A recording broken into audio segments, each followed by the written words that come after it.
চরিত্র হেফাজতের জন্য বিয়ার বিকল্প কিছু নাই। ঠিক আছে দর্শকবৃন্দ, আমাদের সমাজে অনেক ধরনের সমস্যা আছে। তার মধ্যে একটা সমস্যা হচ্ছে লেট ম্যারেজ, দেরিতে বিয়ে। এই দেরিতে বিয়ের যে কত ধরনের কুফল, এটা মানে ভাষায় প্রকাশ করা যাবে না। ঠিক আছে, দেখেন, একজন পুরুষ সে বালেগ হয় 12 থেকে 15 বছরের মধ্যে, একজন নারী সে সাবালিকা হয় 9 থেকে 12 বছরের মধ্যে। তো এই যে সে 9 থেকে 12 বছরের মধ্যে সাবালিকা হচ্ছে, এই যে সে 12 থেকে 15 বছরের মধ্যে সাবালক হচ্ছে, কিন্তু তার বিয়ে হচ্ছে কত বছরে? 25 বছর, 26 বছর, 30 বছর, 35 বছর, মোস্টলি 25 থেকে 30 বছর। এটার পার্সেন্টেজে হচ্ছে সবচেয়ে বেশি। ধরতে গেলে 60, 50 to 60% এই এজেই বিয়ে করে। কিন্তু এর আগে যে তার যে ইচ্ছা, তার যে খায়েশ, তার যে চাহিদা, সেটা সে কিভাবে পূরণ করেছে? হয়তোবা সে কোনো পতিতালয়ে গিয়েছে, আর না হয় তার হারাম কোনো গার্লফ্রেন্ড ছিল, আর না হয় সে হস্তমৈথুন করেছে, আর না হয় সে হচ্ছে আপনার লিভ টুগেদার করেছে। যে কোনো কিছু করার মাধ্যমে কিন্তু সে তার এই খাহেশ বা এই চাহিদাগুলো পূর্ণ করেছে। এতে করে কি হয়েছে? তার গুনাহ হয়েছে। যারা বাবা-মা আছেন তাদের গুনাহ হয়েছে। এই সমাজের যারা দায়িত্বশীল আছেন, যাদের এই জিনিসগুলো দেখা উচিত ছিল, তাদের গুনাহ হয়েছে। ঠিক আছে? আল্লাহ রাব্বুল আলামিন পবিত্র কোরআনে বলেছেন, ওয়া তাআওয়ানু আলাল বিররি ওয়াত তাকওয়া ওয়া লা তাআওয়ানু আলাল ইসমি ওয়াল উদওয়ান।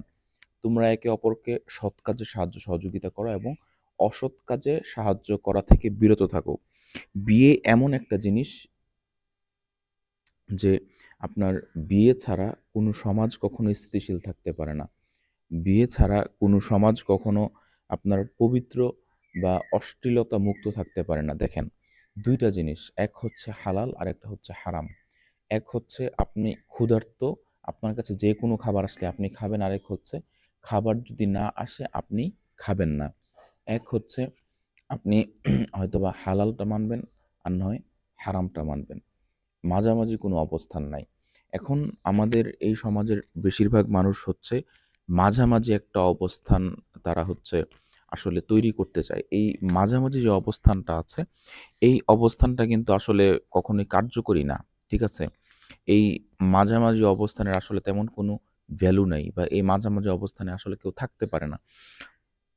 এটাই স্বাভাবিক। কারণ মানে যৌবনের একটা চাহিদা আছে, যৌবনের একটা তাড়না আছে, যৌবনের একটা আ উদ্বেগ আছে, যৌবনের একটা আপনার স্পিড আছে। ঠিক আছে? সেই স্পিড কেউকেই আপনার হচ্ছে মানে স্থির থাকতে দেয় না।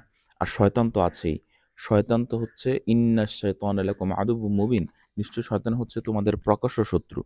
শয়তান তো প্রতিনিয়ত আপনাকে ধোঁকা দিচ্ছে। শয়তান তো প্রতিনিয়ত মানুষকে আ মানে কিভাবে পথভ্রষ্ট করা যায় সেই সেই কাজটা করছে। শয়তান তো প্রতিনিয়ত মানুষের ঈমান, আমল কিভাবে ধ্বংস করা যায় সেই কাজটা করছে। শয়তান তো প্রতিনিয়ত কিভাবে মানুষের নেকিগুলো ধ্বংস করা যায়, মানুষকে খারাপ কাজের দিকে নেয়া যায়, সেই দিকেই মানুষকে নিয়ে যাওয়ার চেষ্টা করছে।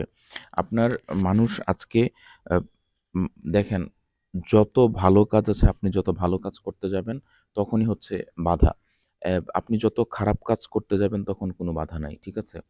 আপনি যত ভালো কাজ করতে যাবেন, তখনই হচ্ছে মানে খালি সমস্যা আর সমস্যা। ১ম এ সমস্যা আসবে পরিবার থেকে, তারপর সমস্যা আসবে সমাজ থেকে, তারপর সমস্যা আসবে রাষ্ট্র থেকে, তারপর সমস্যা আসবে হচ্ছে আন্তর্জাতিক বিভিন্ন পর্যায় থেকে। তো আপনি যে কোনো ভালো কাজ করতে যান, শুধু সমস্যা আর সমস্যা। আপনাকে কেউ সাপোর্ট করবে না। তো এই হচ্ছে আসলে শয়তানের কাজ। শয়তান মানুষের শিরায়, শিরায়, রন্ধ্রে, রন্ধ্রে মানুষের রক্তের চেয়েও বেশি গতিতে চলে।